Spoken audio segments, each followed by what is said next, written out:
Lagi ko naman po sinasabi sa inyo na wag po sana nating kalimutan na suportahan po mga kababayan. Ito pong party list na nakikita natin na makakaagapay, makakatulong sa gobyerno ni PBBM in the future para pagsilbihan ng sambayan ng Pilipino. Walang iba kung hindi etong One Pacman Party List, dahil alam naman po natin mga kababayan na eto pong One Pacman Party List ay isa po sa talagang kumakapa at tumutulong sa mga kababayan po nating Pilipino, especially sa issue ng pagbibigay ng pre-medical and hospital bills mga kababayan, pagbibigay ng pre-medicine, pre-lab procedure mga kababayan, and then pagbibigay ng pre-operation, pre-dialysis at saka libreng trabaho sa mga kababayan po nating Pilipino. Especially mga kababayan, nagbibigay rin po sila ng financial aid sa mga kababayan Pilipino din po natin, and then nagbibigay din po sila ng libreng scholars sa mga kababayan po nating Pilipino na gustong makapag-aral at kapos po sa kanilang financial mga kababayan. At dito, bidang-bida rin mga kababayan na itong One Pacman Party List sa pagsagip sa puso ng mga kababayan po nating Pilipino na may karamdaman sa kanilang puso mga kababayan. Ano po, at isa din po sila sa tumututok sa mga atletang Pilipinong kabataan na nangangarap na maging atleta in the future mga kababayan, dahil ang paniniwala po nila ang tagumpay ng mga Pilipinong atleta ay tagumpay ng Pilipinas. So sana suportahan po natin etong One Pacman Party List mga kababayan. Ganun din po mga kababayan, eto pong ating mga senators na nakikita din natin na magiging kaagapay at tutulungan ng gobyerno ni PBBM para pagsilbihan ng sambayan ng Pilipino. Katulad po nitong si Ratito Sen, Abalos, Erwin Tulfo, Ping Lacson, Manny Pacquiao, Mark Gamboa, Abi Binay, Senator Tolentino, Pia Cayetano, Bong Revilla, Lito Lapid mga kababayan, at Kiko Pangilinan. Sana suportahan po natin eto po mga senators na ito. Ano po, at ngayon mga kababayan, eto, bago tayo pumunta sa mga main topic po natin, alam nyo ba mga kababayan na ito pong si Senator Bato de la Rosa ay nagkaroon ng motorcade? At yung kanyang motorcade mga kababayan dinumog ng maraming kalsada. Kung titingnan nyo mga kababayan, ito po yan. Ayan nag-motorcade mga kababayan itong si Senator Bato de la Rosa. Nag-umpisa siya na mangampanya mga kababayan, yung siya lang at yung kanyang team. Kaso ang problema mga kababayan, mukhang saglip na dumugay na itong si Senator Bato de la Rosa mga kababayan. Ano pong nangyari? Ano pong nangyari mga kababayan kay Senator Bato de la Rosa? Saglip na dumugay ng sambayan ng Pilipino. Sinasabi naman niya na malakas po siya sa survey at malakas sa mga Duterte mga kababayan. Bakit wala ata pong DD-shit na lumalapit sa kanya at ini-entertain etong si Senator Bato de la Rosa? Tingnan nyo naman mga kababayan kumakaway pero wala namang kinakabayan. Kumakaway sa mga kababayan Pilipino natin pero mga halaman lang naman at kalsada yung naandi dito. Ayan tingnan nyo mabuti.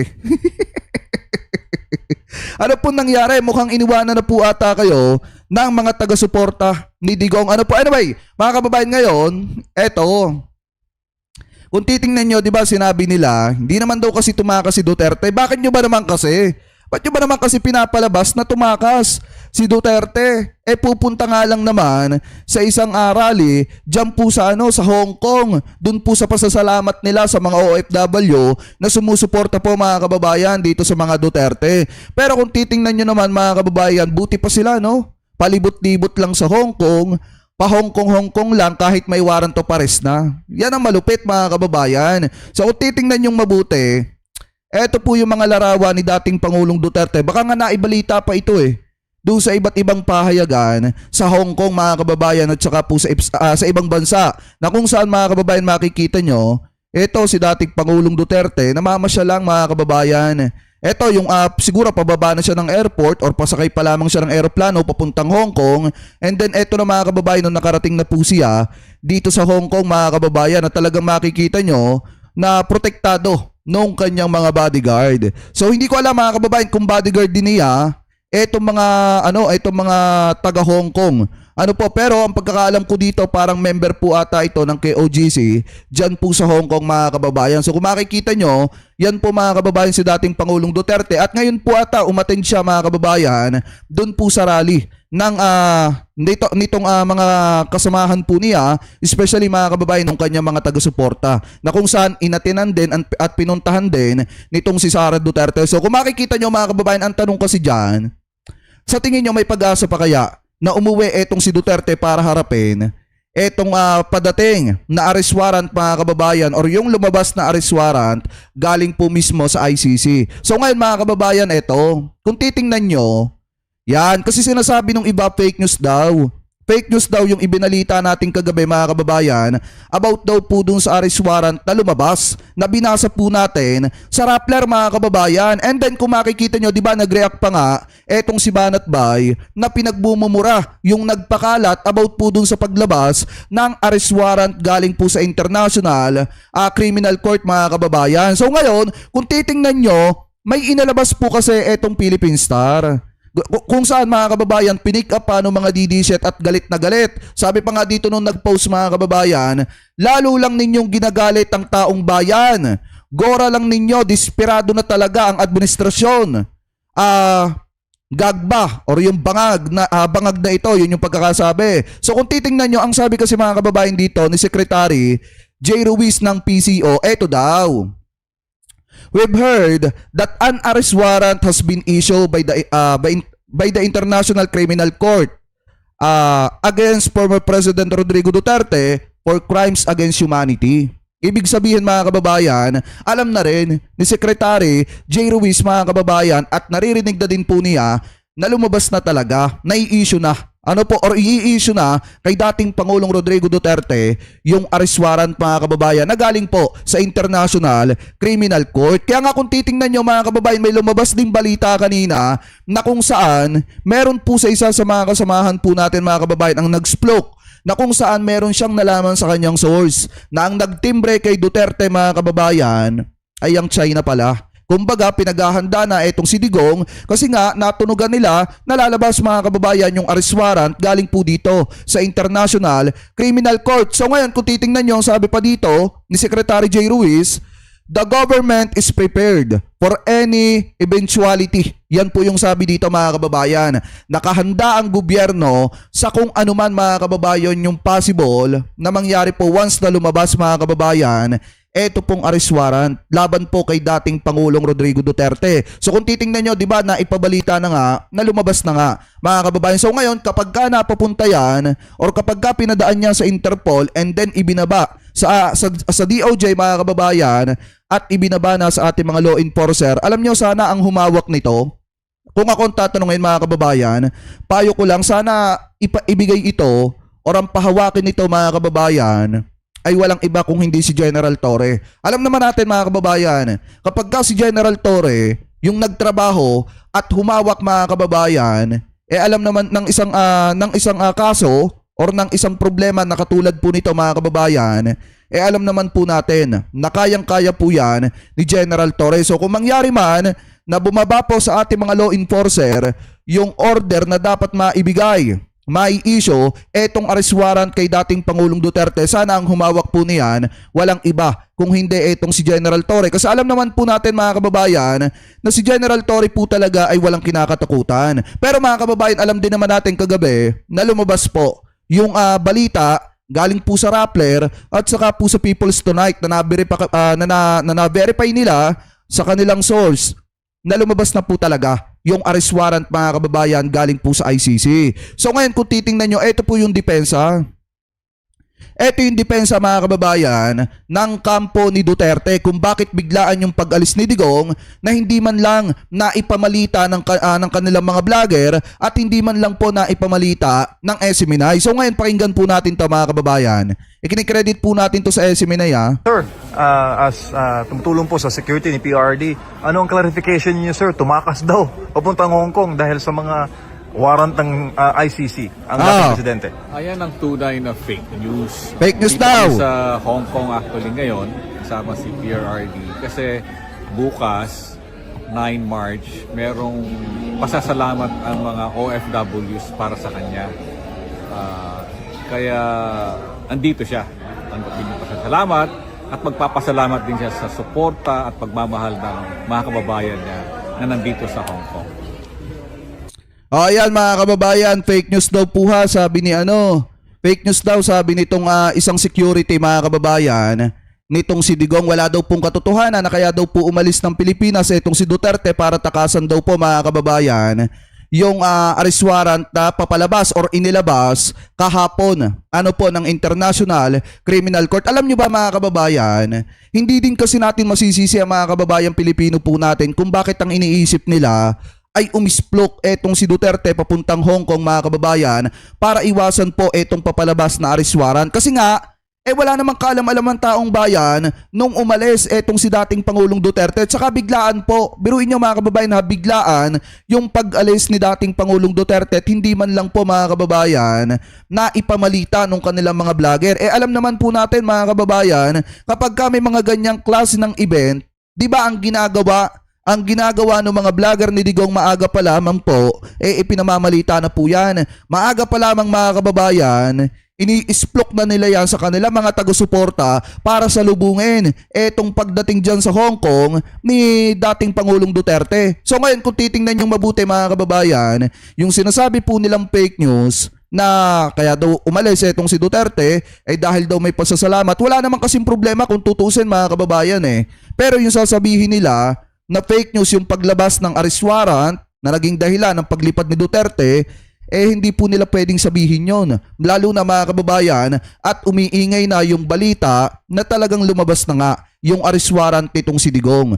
So ngayon mga kababayan na ito, pakinggan po natin etong balita kahapon, etong video na inilabas ni Atty. Claire mga kababayan, kasi may nakausap siya dito May nakausap siya dito habang ginagawa niya etong video na ito. So ngayon, pakinggan po natin mga kababayan yung natunugan ni Atty. Claire about po dito sa arrest warrant nitong si Digong mga kababayan. So ito, i-play po natin.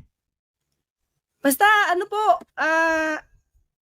mukhang may katotohanan.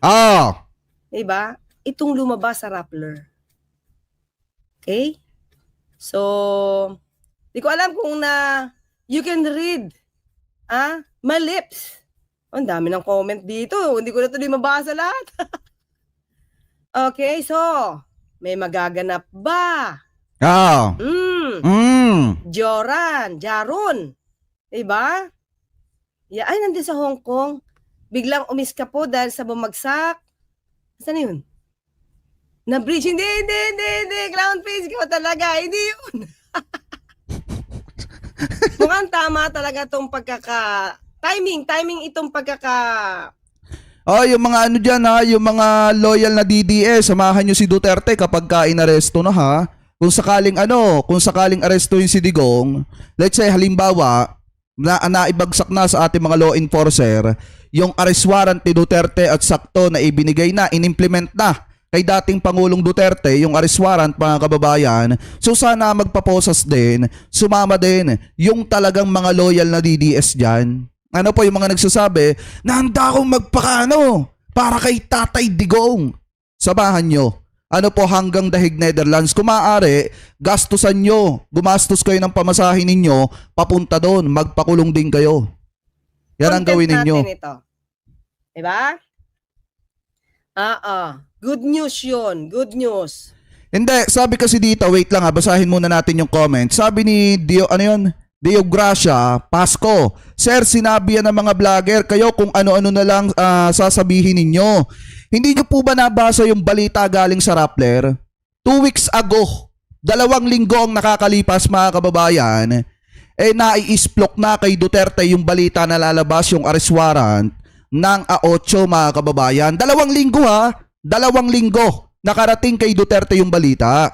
Ngayon, in-announce ng mga vlogger, mga kababayan, in-announce ng mga vlogger ni Digong. Let's say paniwalaan natin yung sinasabi ni Banat Bay, halimbawa lang, na in-announce nila na 1 linggo, 1 week mga kababayan. Kahit i-announce nila yan ng 1 linggo, 2 linggo pa lang alam na ni Digong na may lalabas na arrest warrant kasi nga, nai-isplok na po sa kanila yan. Ibig sabihin, naghanda sila sa loob ng 1 linggo para lamang magkaroon ng dahilan yung pag-splok o pag-alis ni Duterte mga kababayan papuntang Hong Kong. Hindi nyo ba nakukuha yung pinupunto doon sa binasa nating article kagabi?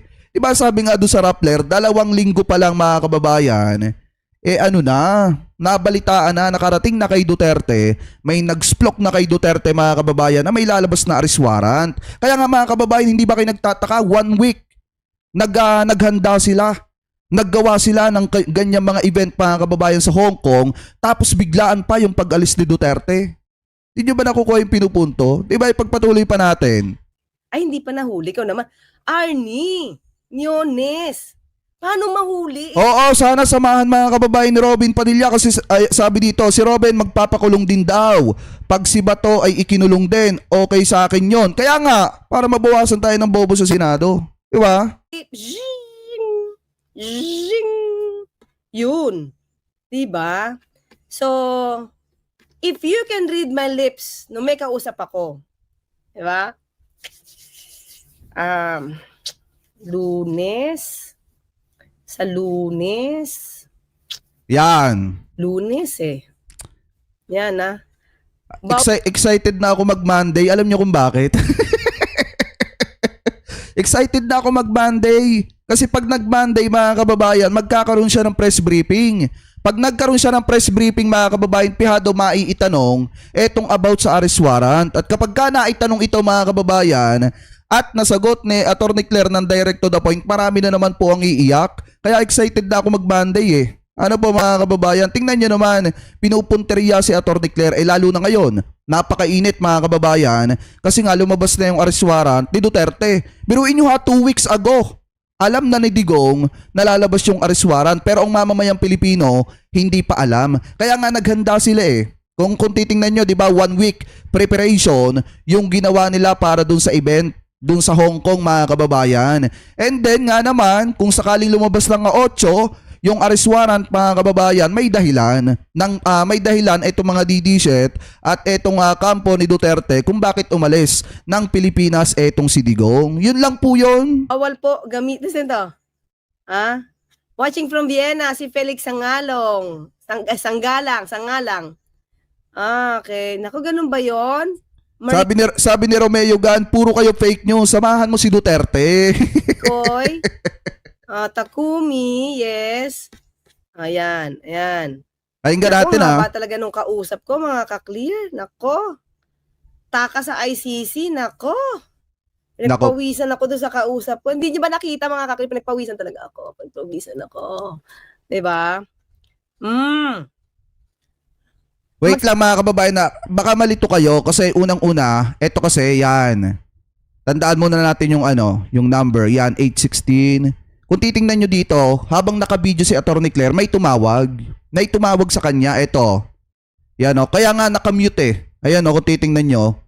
Nakamute mga kababayan kasi may tumawag sa kanya. And then siguro yung tumawag sa kanya mga kababayan, may inisplok sa kanya na information about nga dito kung totoo ba. Kung totoo ba itong lumabas na arrest warrant na nababalita na lumabas na arrest warrant nitong si Duterte kaya biglaan yung pag-alis papuntang Hong Kong. So ngayon mga kababayan, ang tagal, umabot ng 6 minutes yung pag-uusap na yan, I think mga kababayan. And then ngayon punta na ulit tayo dito sa 8 seconds. Ayan. Pawisan ako doon sa kausap ko. Hindi niyo ba nakita mga ka-clear? Pinagpawisan talaga ako.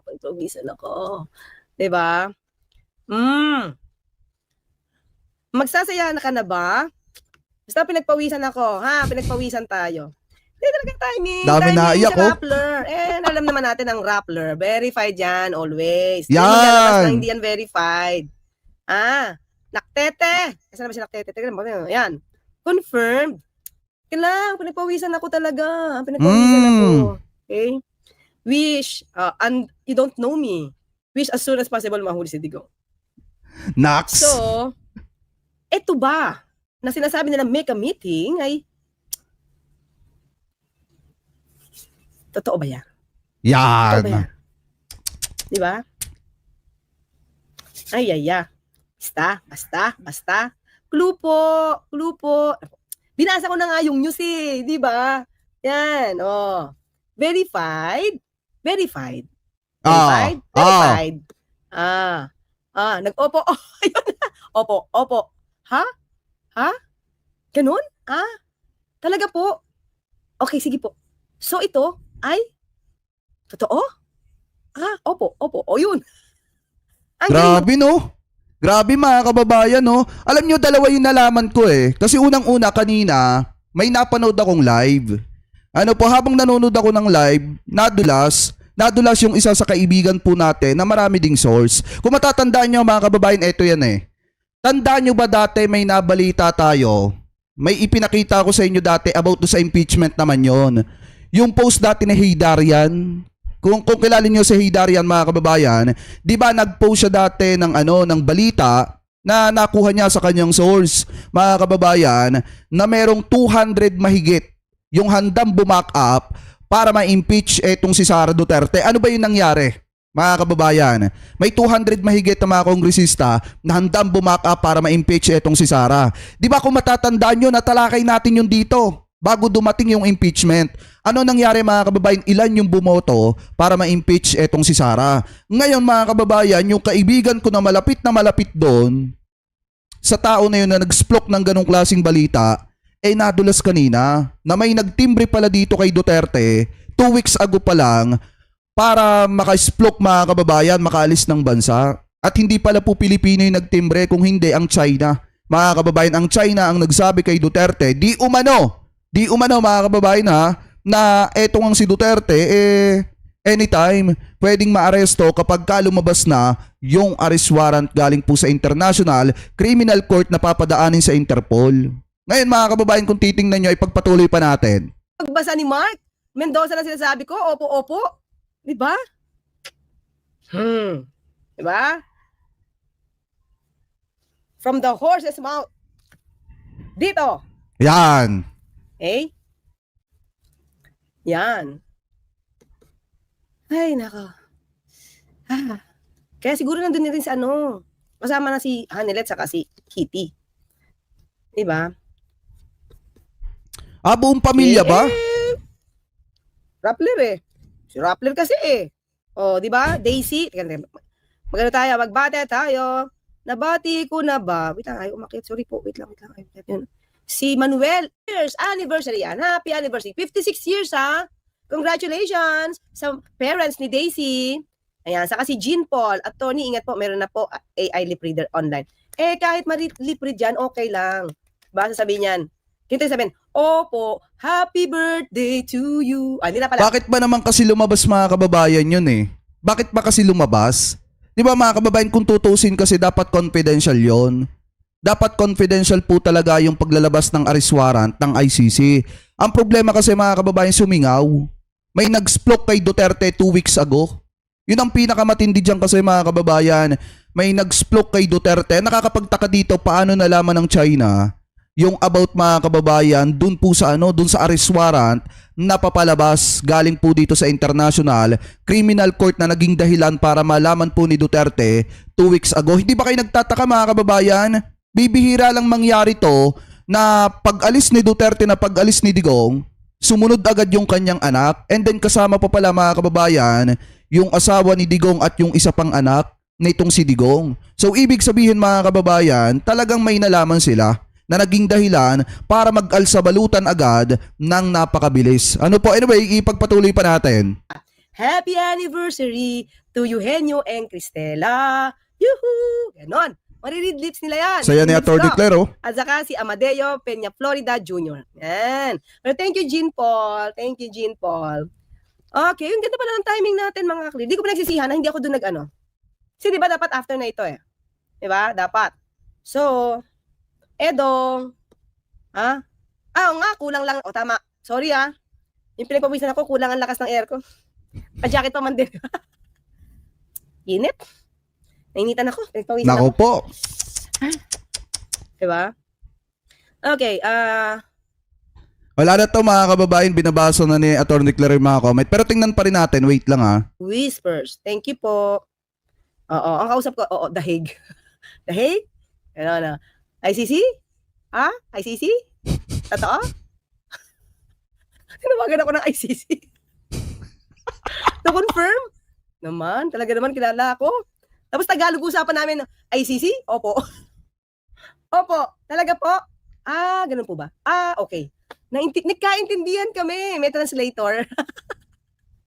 Watching from Bohol, tumakas na si Duterte. Uy, Hoy, dapat question mark yan. Sabihin nila, bibintang tayo. O talaga, paz. Question mark yan. Watching from Bohol, tumakas na si Duterte? Question mark yun, di ba?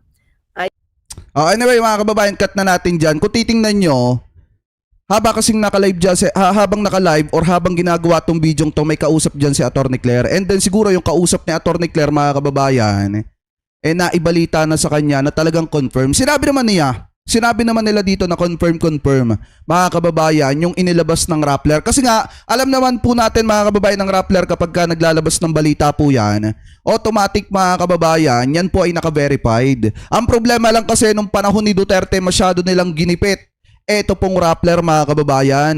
Masyado po nilang inipit mga kababayan etong Rappler. And then, kahit nga ako, napaniwala ako nung panahon mga kababayan ni Digong na yung Rappler fake news. Kasi nga, yun yung ipinamulat nila at itinatanim nila sa utak ng taong bayan na fake news yung inilalabas na balita ng Rappler. Pero kung iisa-isahin po natin ngayon mga kababayan, lahat ng ibinalita ng Rappler noon about kay Duterte nagkatotoo ngayon. At totoong nangyayari ngayon. So ngayon mga kababayan, yung inisplok ng Rappler kahapon, na kagabi na balita, yung kapopost lang kagabi na balita na tinalakay natin, siguro mga 95% totoo mga kababayan. Ano po, 95% totoo.